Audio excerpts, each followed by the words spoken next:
Welcome to my channel.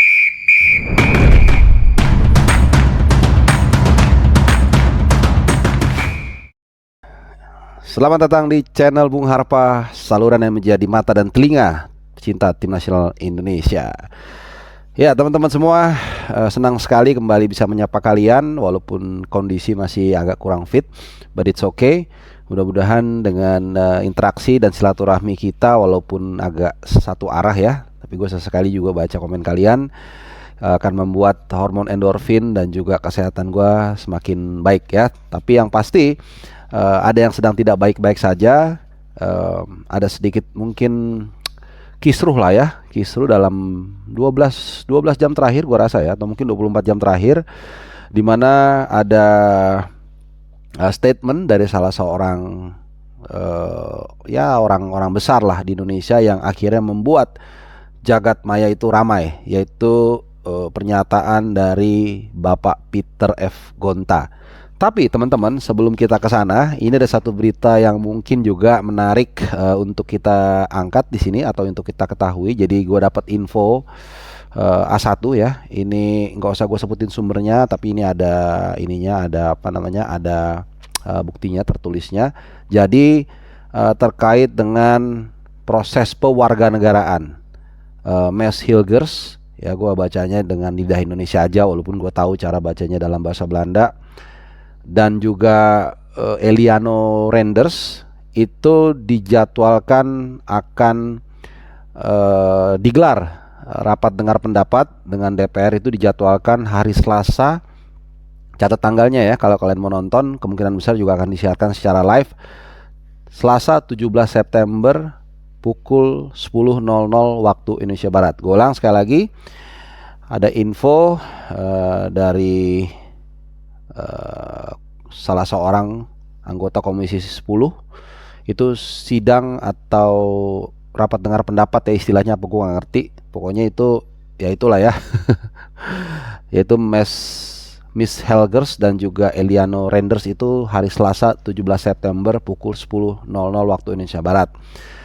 Semoga lancar, dan juga setelah itu biasanya akan dilanjutkan dengan pengambilan sumpah di Kanwil Kemenhukam Jakarta ya. Kalau kali ini Jakarta berarti provinsi, di dekat Ciliwung ya. Seperti biasalah, Ragnar dan Tom dan kawan-kawan diambil sumpahnya di situ, dan kita berharap semoga prosesnya itu berjalan dengan baik, karena setelah itu masih ada lagi pindah federasi dan kemudian didaftarkan kalau memang sempat untuk pertandingan batch Oktober nanti, di mana kita nanti akan menghadapi Bahrain tanggal 10 Oktober dan dilanjutkan tanggal 15 menghadapi China di Qingdao. Nah, itu sedikit update informasi terkini soal proses pewarganegaraan atau naturalisasi dari Miss Helgers dan juga Eliano Renders. Nah, kita kembali ke topik utama yang tentunya membuat heboh, membuat ramai jagat maya dalam 24 jam terakhir gua rasa ya. Walaupun hari ini memang paling ramai sejak pagi siang itu di mana-mana, yaitu pernyataan Bapak Peter F. Gonta. Nah, sebelum gua ke pernyataan beliau itu, kalau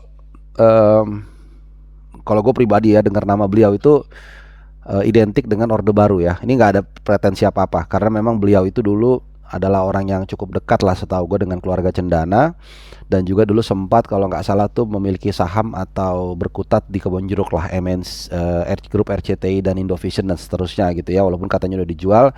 Jadi dia bergerak di bidang media, dan gue baru tahu beliau itu ternyata mantan duta besar Indonesia untuk Polandia 2014 dan 2018.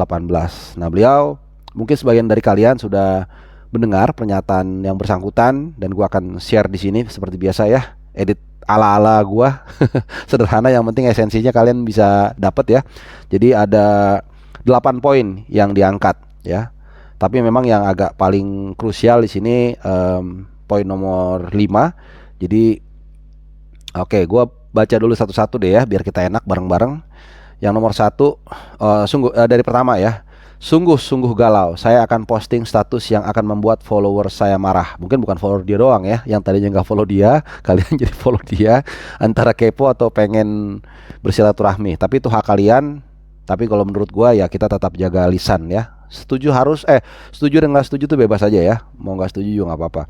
Oke, gue lanjut ya. Tapi tidak apa, saya ambil resiko ini karena saya mau menjaga martabat bangsa saya. Oke, nggak apa-apa berbeda pendapat ya. Satu, apakah Anda cinta PSSI? Ini monolog ya dia. Dia bilang saya cinta. Dua, apakah Anda cinta bangsa? Saya cinta. That's fine. Tiga, apakah Anda tidak malu lihat PSSI 9 pemainnya adalah bangsa asing yang dinaturalisasi? Saya malu, kata beliau. Lalu empat, apakah kita bangsa besar? Saya rasa demikian. Boleh, oke. Nah, nomor 5, apakah Anda tahu bahwa naturalisasi mereka hanya sementara karena mereka mempunyai 2 paspor? Nanti kalau sudah selesai main di Indonesia, mereka akan buang status WNI mereka. Saya tahu katanya. Jadi dia ya punya info satu lah, berarti kita asumsikan ya. Nomor 6, apakah mereka mau membuang? Ini dia mengajak diskusi lah kurang lebih ya, walaupun ini pertanyaan monolog. Apakah mereka mau membuang tunjangan sosial mereka di negaranya begitu saja? Saya rasa tidak. Oke, itu asumsi dia ya. 7, apakah menurut Anda tidak lebih baik membina pemain kita dari muda SD sampai dengan dewasa? Saya rasa demikian. Good. Oke, nanti satu-satu kita akan telaah ya. 8, apakah tidak lebih baik dengan kalah dengan terhormat daripada menang atau seri dengan cara yang merendahkan martabat bangsa? Saya malu. Saya marah karena diejek kalau sedang teman asing saya. Ya, karena beliau pasti pergaulannya internasional ya, wajar. Kita aja pasti mungkin punya 1-2 teman orang asing ya, yang saya usir dari kantor saya karena mencemohkan PSSI. Jadi dia ingin menunjukkan bahwa dia ini cinta negara dan PSSI. Buktinya ada yang menghina, diusir sama dia. Ya, kalau saya sih menghina ya hina aja, nggak masalah ya. Nggak akan rendah juga diri kita. Ngapain sampai diusir juga kan? Yang berikutnya, semoga saya mendapat tanggapan yang baik, tidak emosional. Marilah kita tidak dibohongi atau membohongi diri kita sendiri dengan keadaan persepak bola kita yang palsu. Mereka, semoga pemerintahan Pak Prabowo dapat menghilangkan kebohongan dan kepalsuan ini. Oke, seperti yang harus kutekankan berulang-ulang bahwa let's agree to agree and disagree. Kita juga nggak usah terlalu reaksional, nggak usah terlalu kalang kabut langsung pengen nyerang beliau, nggak usah. Tapi mari kita berdiskusi juga dengan argumen. Apakah cara yang ditempuh oleh Erick Thohir saat ini ideal? Memang jawabannya tidak. Pertanyaan berikutnya adalah, apakah situasinya ideal juga? Tidak ideal juga. Sudah berapa puluh tahun ya kita berkutat ya dengan metode yang ada, ternyata tidak berhasil. Dan ternyata ada satu celah yang coba dimanfaatkan ya, ternyata itu menghasilkan prestasi yang cukup membanggakan. Bahagia nggak kita? Jawab dalam diri kita. Gua rasa sebagian dari kita menjawab kita bahagia. Nah, begini teman-teman ya. Dalam pendekatan olahraga itu yang gua tahu itu ada 2, yaitu top bottom dan bottom top. Yang disebut dengan bottom top itu adalah ketika misalnya ini biasanya di negara-negara komunis atau negara-negara sosialis lah, yang seperti dia membangun fasilitas umum di mana-mana, sarana olahraga di mana-mana, pokoknya dia gerakkan itu grassroots untuk giat berolahraga. Nah, setelah itu kalau banyak peserta yang ikut kan otomatis pasti ada 1-2 yang bagus, dan disitulah mereka nanti akan naik pangkat quote by quote menjadi atlet dan membela negaranya. Itu yang namanya bottom top ya. Sementara top bottom itu sebaliknya. Ada satu pemain atau atlet yang kemudian digembleng sedemikian rupa ya, sampai akhirnya dia berhasil meraih sesuatu di dunia, dan itu akhirnya menjadi semacam endorse olahraga, endorse atlet, yang membuat akhirnya masyarakat atau grassroots atau anak-anak itu akhirnya terpicu dan tertrigger untuk ikut juga berolahraga. Ya, kita masih ingat misalnya beberapa waktu lalu ketika kita sukses di badminton, kemudian banyak menjamur di mana-mana. Bahkan sepak bola pun sekarang dengan keadaan seperti ini itu yang tadi gue bilang membuat juga animo dan juga antusiasme olahraga di Indonesia itu semakin meningkat. Jadi pendekatan itu ada 2, nggak ada masalah yang manapun. Memang seperti yang gue bilang tadi, caranya tidak ideal. Tapi kenapa? Karena situasinya juga nggak ideal.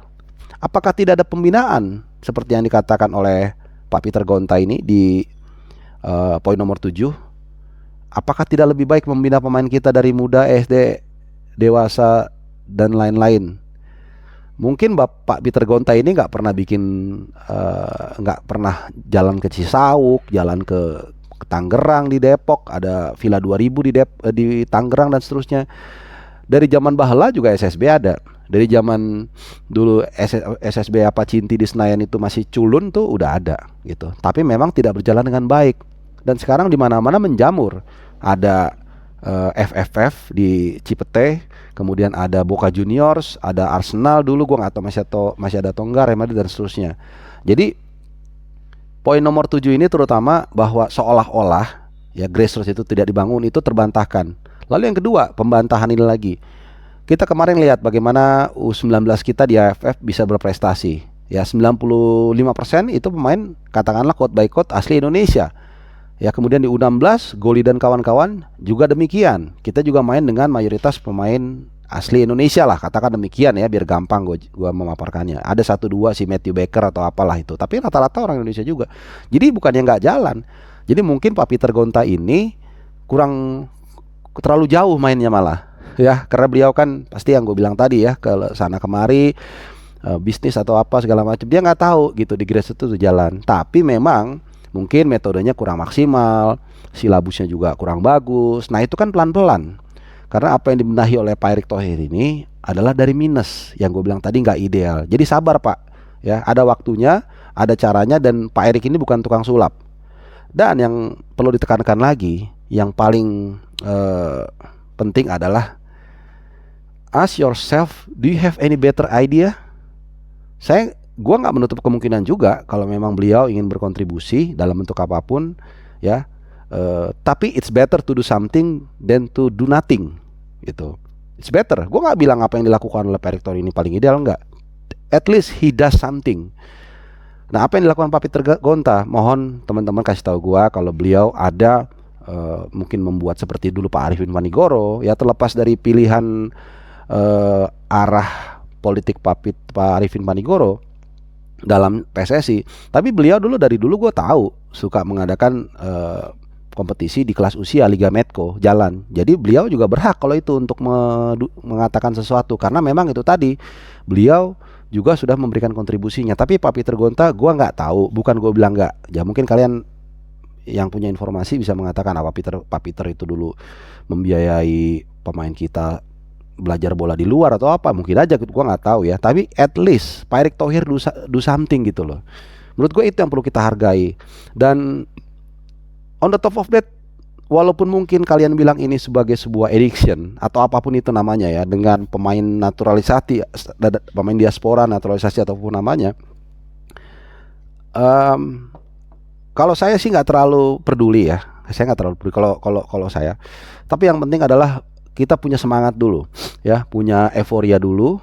Nah, kemudian setelah itu baru kita memperbaiki yang lain satu persatu. Misalnya ini saat gua rekam ini jam 8.15 sedang ada pertandingan Liga 1 PSBS Biak dan Persija Jakarta.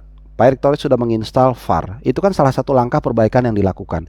Tentu masih banyak Pak Peter persoalan di sepak bola kita.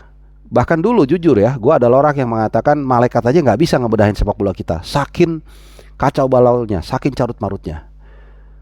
Jadi kalau ada orang yang datang lalu melakukan perbaikan, melakukan sesuatu hal, yang sebenarnya udah nggak perlu lagi lah. Pak Erick Thohir itu kan orang kaya, dia anak orang kaya, Menteri BUMN, dan terus akhirnya menghasilkan paling tidak happiness saat ini buat kita.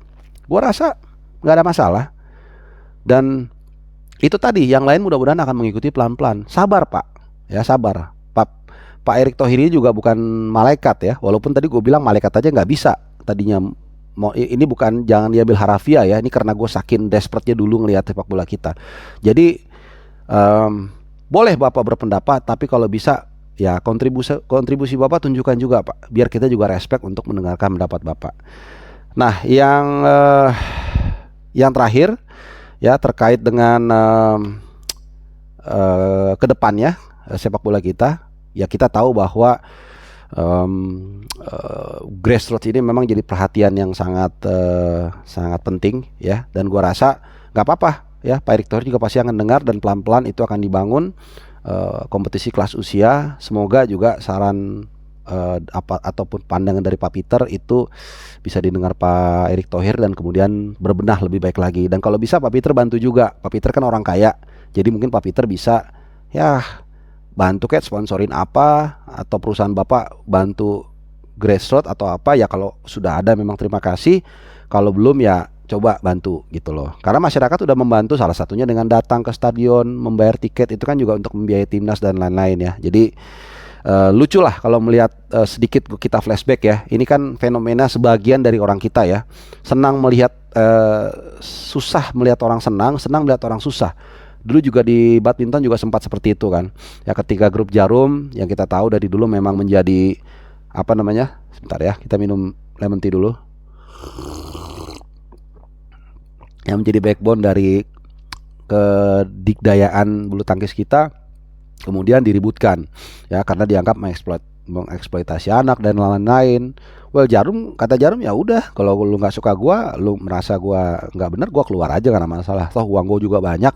Ya akhirnya lihat bulu tangkis kita sekarang seperti apa. Kemudian keluarga Hartono dan kawan-kawan dia ke Como, dia beli klub seri D, sekarang sukses.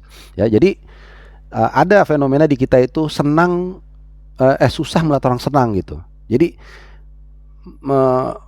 nggak bisa membantu lebih baik, it's okay. Tapi paling nggak jangan merecokin gitu loh. Kecuali memang ada ide yang lebih baik. Nah itu fenomena itu kembali terjadi ya. Yang recokin yang sudah berjalan dengan baik. At least you come with the better idea, it's fine gitu loh. Tapi kalau hanya untuk cuma ngerecokin seperti ini, kalian punya temen nggak yang nggak ngerti bidangnya, tiba-tiba datang terus langsung sok kayak, wah ini nggak bisa begini gitu ya. Mengkritik tapi nggak ngerti yang dikritik gitu, asal ngomong aja. Nah itu yang kadang-kadang kita bikin geli gitu ya, kecuali memang yang bersangkutan itu ya punya kontribusi gitu. Jadi kira-kira seperti itu teman-teman. Sekali lagi kita silakan berbeda pendapat, dan gue juga minta kalian berpendapat. Gue nggak tahu, dan mungkin kalian punya pandangan yang berbeda, yang sama atau apa, silakan tinggalkan komen. Kita akan diskusi dengan baik-baik. Yang pasti terima kasih teman-teman semua sudah menyimak video gue kali ini. Mudah-mudahan berkenan dan sehat selalu buat kalian. Bye-bye.